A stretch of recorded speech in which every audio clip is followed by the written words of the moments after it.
అందరికీ హాయ్ అండి, welcome to Tanvi's kitchen. ఈరోజు రెసిపీ వచ్చేసి ఒక సూపర్ టేస్టీ అయిన కర్రీ రెసిపీని చూపించబోతున్నానండి.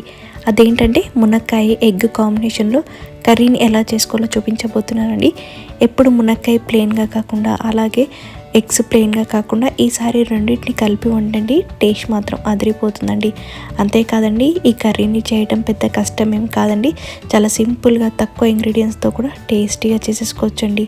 సో ఇక్కడ లేట్ చేయకుండా ఈ కర్రీని ఎలా చేసుకోవాలో చూసేద్దామా. ఇక్కడ మనం ఎన్ని ఎగ్స్ కావాలో అన్ని ఎగ్స్ని తీసుకొని ముందే బాయిల్ చేసి పెట్టుకోవాలండి. ఇలా ఎగ్స్ని ముందే బాయిల్ చేసి పెట్టుకున్నామంటే మనకు కర్రీ త్వరగా అయిపోతుంది, ఈజీగా కూడా చేసేయచ్చండి.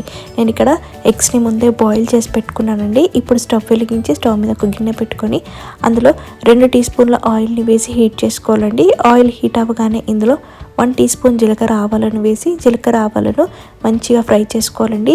మనం వేసుకున్న జీలకర్ర ఆవాలు మంచిగా ఫ్రై అయిపోయిన తర్వాత ఇందులో చిన్న ముక్కలుగా కట్ చేసుకున్న ఆనియన్స్ని ఒక 1 కప్ వరకు వేసుకోవాలండి. అలాగే టేస్ట్ కోసం 2 పచ్చిమిర్చిని కూడా యాడ్ చేసుకోవాలండి.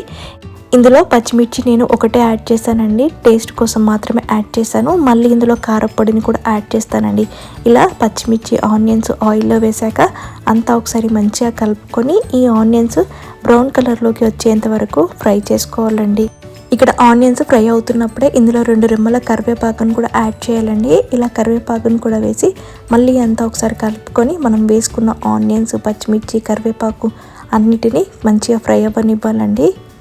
చూడండి, మనం వేసుకున్న ఆనియన్స్ చక్కగా వేగిపోయి మంచి రంగు కూడా వచ్చింది కదండి.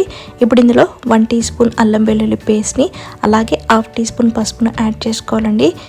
సో మనం వేసుకున్న పసుపు అల్లం వెల్లుల్లి పేస్ట్ ఆనియన్స్కి బాగా పట్టేటట్టు అంతా కలుపుకొని అల్లం వెల్లుల్లి పేస్ట్ పచ్చివాసన పోయేంత వరకు కొద్దిగా ఫ్రై అవ్వనిద్దామండి. ఆనియన్స్ పూర్తిగా బ్రౌన్ కలర్లోకి వచ్చాయి, అలాగే అల్లం వెల్లుల్లి పేస్ట్ పచ్చివాసన కూడా పోయిందండి.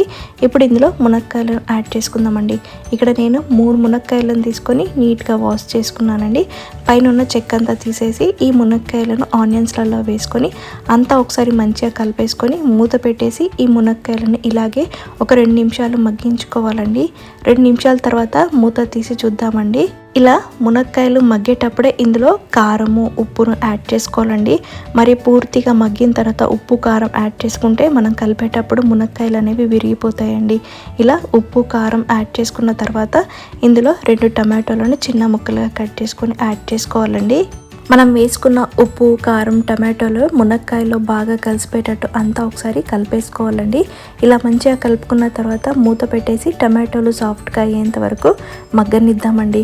కాసేపు తర్వాత మూత తీసి చూద్దామండి. చూడండి, టమాటోలు మంచిగా మగ్గిపోయాయి, అలాగే మునక్కాయలు కూడా కొద్దిగా మగ్గాయి కదా. ఇప్పుడు ఇందులో ఈ మునక్కాయలన్నీ మునిగేటట్టు వాటర్ని యాడ్ చేసుకోవాలండి. ఇక్కడ ఈ కర్రీని వండుకోవడానికి పెద్దగా ప్రాసెస్ కూడా ఏమీ ఉండదండి. మనం డైలీ ఇంట్లో ఎలా కూరలు చేసుకుంటామో అలాగే చేసుకున్న ఈ కర్రీ టేస్ట్ చాలా బాగుంటుందండి. చూడండి, ఇక్కడ మునక్కాయలన్నీ మునిగేటట్టు వాటర్ని యాడ్ చేసుకున్నాం కదండి. ఇప్పుడు అడుగు నుంచి అంతా ఒకసారి మంచిగా కలుపుకొని మూత పెట్టేసి ఈ మునక్కాయలను ఉడకనిద్దామండి. కాసేపటి తర్వాత మూత తీసి చూద్దామండి. చూడండి, మనకు టమాటోలు మెత్తగా ఉడికిపోయాయి, అలాగే మునక్కాయలు కూడా ఉడికిపోయినట్టు కనిపిస్తున్నాయి కదండి. ఇక్కడ మునక్కాయలు ఉడికిన తర్వాత ఓవర్గా కలపకూడదండి, ఎందుకంటే మునక్కాయలని విరిగిపోయే ఛాన్స్ ఉంటుందండి.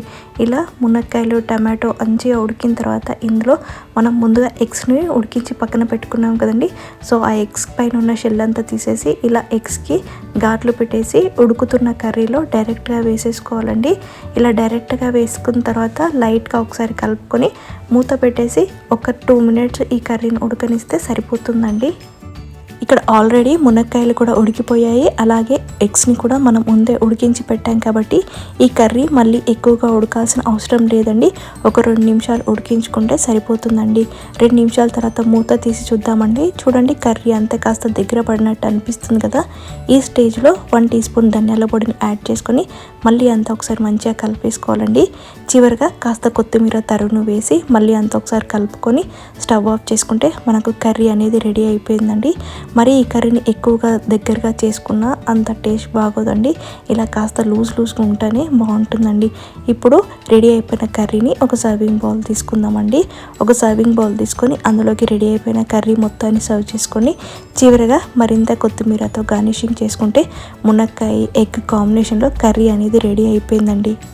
ఈ కర్రీ ఎందులోకైనా చాలా అంటే చాలా రుచిగా ఉంటుందండి. వేడివేడి అన్నంలోకైనా, చపాతీలోకైనా, జొన్న రొట్టెల్లోకైనా, బగారా రైస్లోకైనా చాలా అంటే చాలా రుచిగా ఉంటుందండి. సో ఇంకెందుకు లేటు, ఈ టేస్టీ అయిన కర్రీని మీరు కూడా ట్రై చేస్తారు కదా. మీరు ట్రై చేసిన తర్వాత మీకు ఎలా వచ్చిందో డెఫినెట్గా కమెంట్ చేయండి.